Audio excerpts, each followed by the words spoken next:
జై శ్రీమన్నారాయణ. ఓం నమో వెంకటేశాయ. మన స్వర్ణగిరి క్షేత్రంలో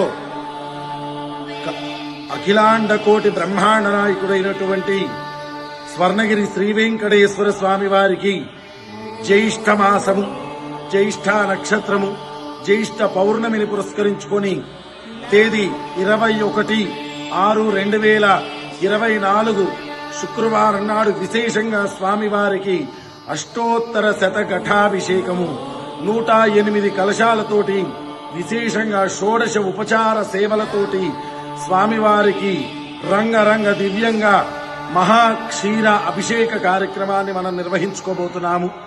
కావున 50 మంది భక్తులు ఈ కార్యక్రమంలో పాల్గొని స్వామివారి యొక్క అభిషేక దివ్య దర్శనం చేసుకోవలసిందిగా కోరుచున్నాము. ఎవరైనా సరే ఈ అభిషేకంలో పాల్గొనాలి, దంపతులుగా కూర్చొని మన గోత్రనామాలతోటి ఈ అభిషేకము నిర్వహించుకోవాలి అనుకున్నట్లయితే 2001 రూపాయి మన దేవాలయానికి చెల్లించి ఈ యొక్క అభిషేకంలో పాల్గొనవచ్చు. మనకు యాదాద్రి తిరుమల దేవస్థానం వారి యాజమాన్యం ఈ యొక్క సదుపాయాన్ని మనకు కల్పించింది. కావున భక్తులందరూ కూడా ఈ యొక్క అవకాశాన్ని పొంది స్వామివారి యొక్క విశేష అభిషేకంలో పాల్గొని ఆ యొక్క ఇంట్లో జ్యేష్ఠ నక్షత్రంలో జన్మించిన వారు కానీ, జ్యేష్ఠులుగా ఇంట్లో పెద్దవాళ్లుగా పుట్టిన వాళ్ళు కానీ వీటిలో పాల్గొంటే ముఖ్యంగా వారికి ఉన్న దోషాలన్నీ తొలగిపోయి స్వామివారి పరిపూర్ణ అనుగ్రహానికి పాత్రులవుతారని కోరుతున్నాము. జై శ్రీమన్నారాయణ. ఓం నమో వెంకటేశాయ.